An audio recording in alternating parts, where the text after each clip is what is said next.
With only 3 features under his belt, tragedy struck. On September 26, 1957, James Brandon Day died in a fatal car accident while driving up to Long Beach, California, scheduled to compete in an automobile race.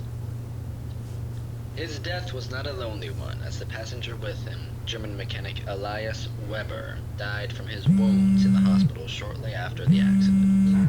James was pronounced dead on the scene at only 24 years of age. His fans and...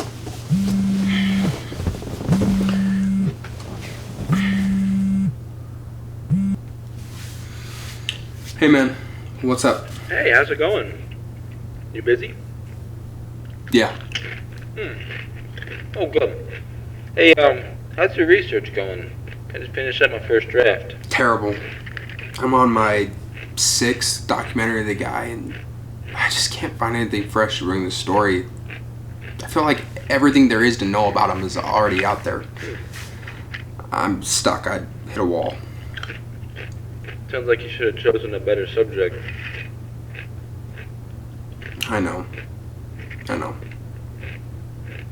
There's just something about him I can't get out of my head.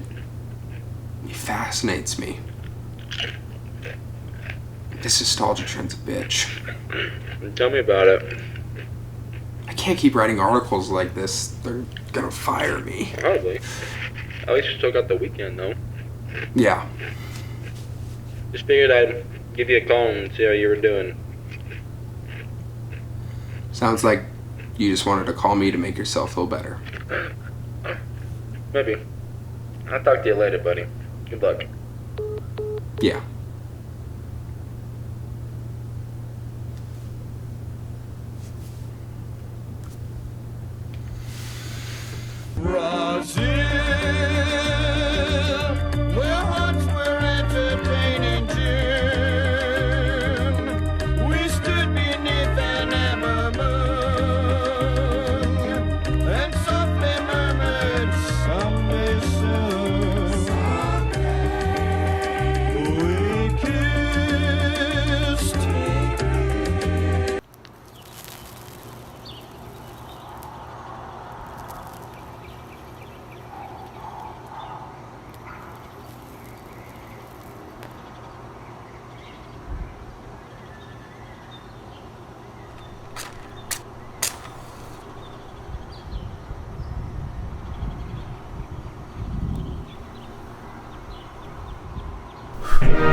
No one's approached me.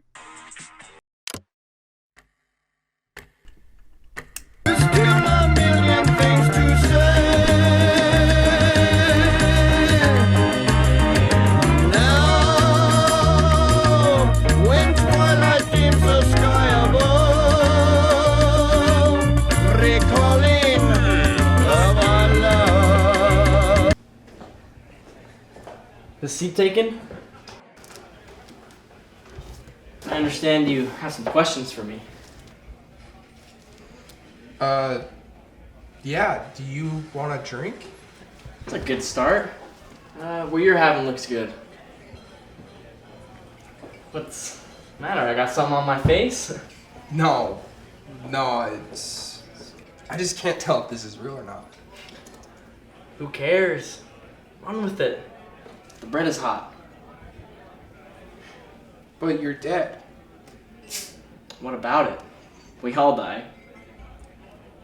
I just have so many questions to ask you. Well, clock is ticking, my friend. Shoot. What was the last thing that went through your head before the accident, I mean. That's a popular one. I was scared, I'll tell you that. Saw that big old Ford veer out of its lane heading right towards us. I knew it was over. And you were in that tiny little convertible, too. Yeah, my little bastard. Man, do I miss that thing. We never stood a chance, though. Crushed us like tinfoil. Is it true that you got a speeding ticket an hour before the accident?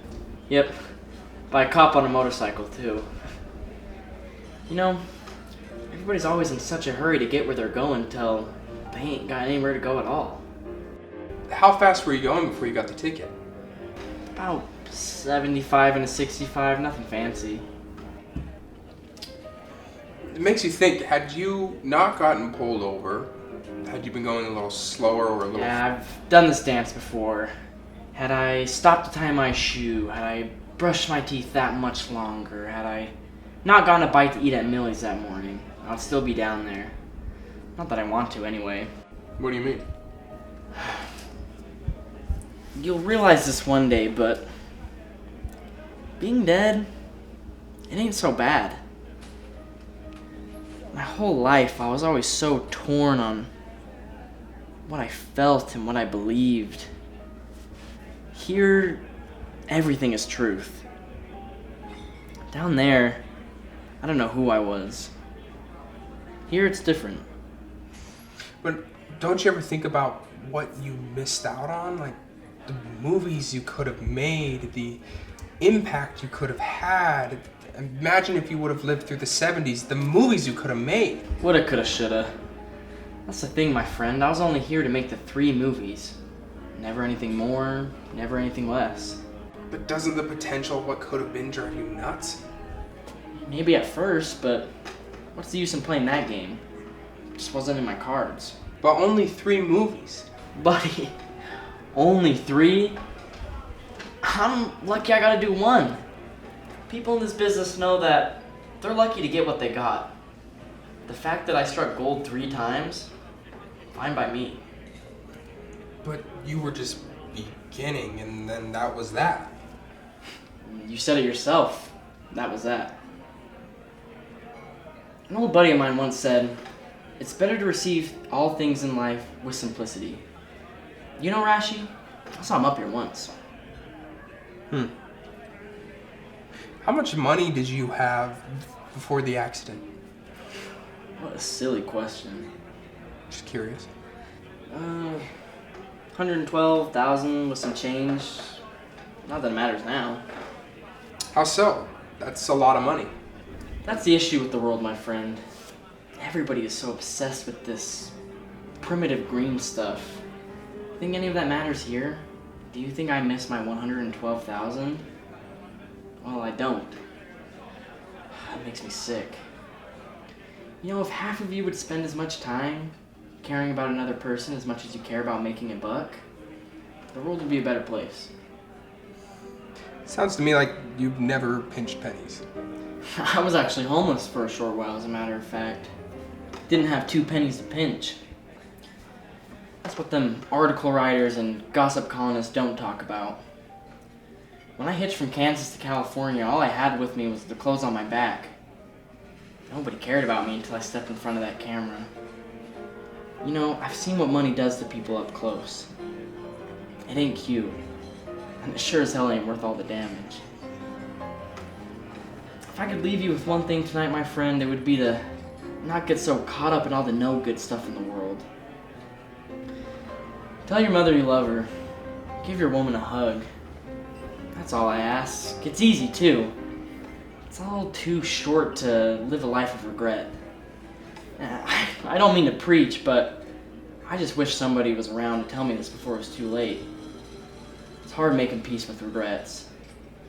My mama died when I was just 4, and all I ever wanted to do was give her a hug.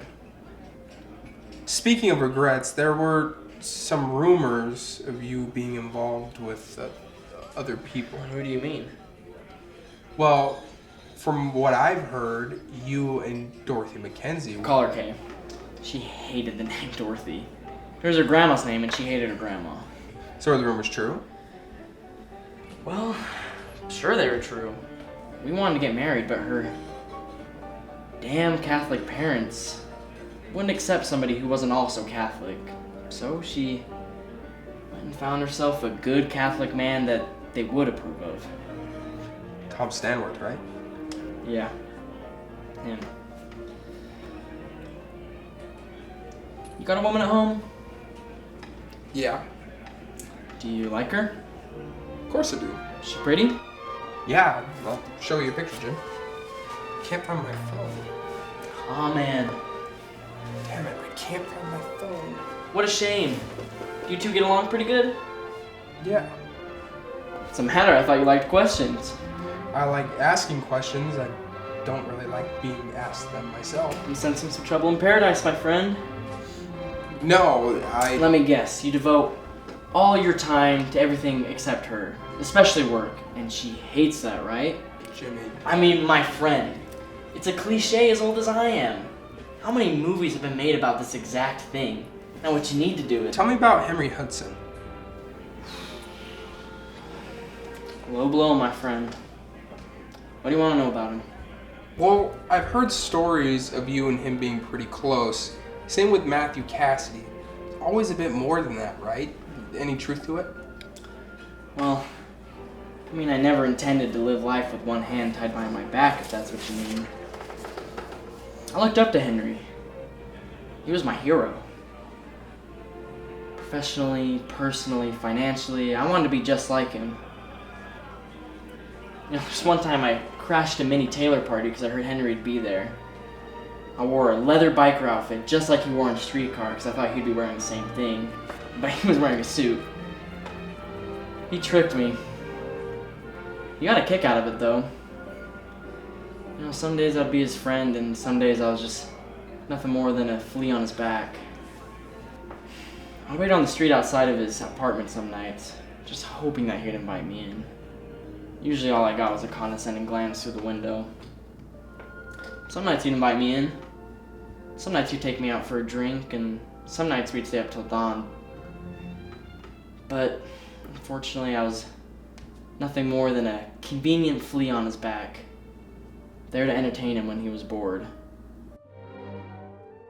There was one night, one of the few nights he invited me in, and we hardly spoke to each other.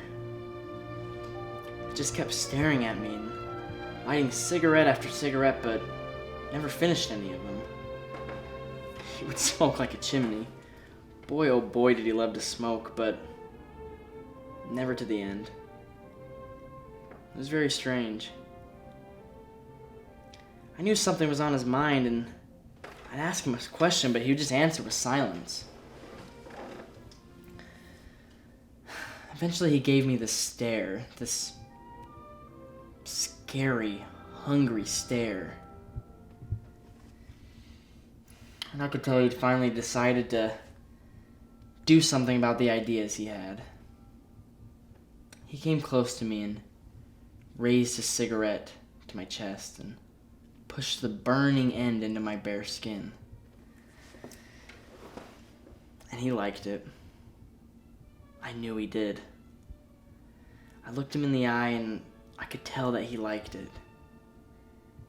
And if he liked it, then I liked it.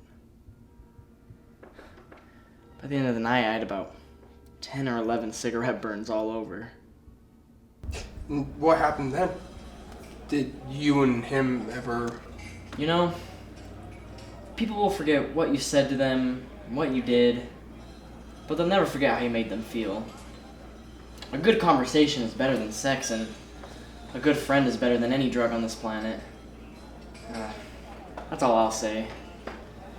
That's a forgotten idea these days. Any day, really. Everybody's ambition seems to be driven by sex and money. I guess you can't really blame them though, huh? It's just the world that we live in. Yeah, that's cute. Thanks. Just thought of it. Listen, Jimmy, Well, would you look at the time? I better be getting out there. I... Say, fella, thanks for the drink, and, be careful out there. One more thing. When you die, you don't see any more sunsets. Enjoy one for me.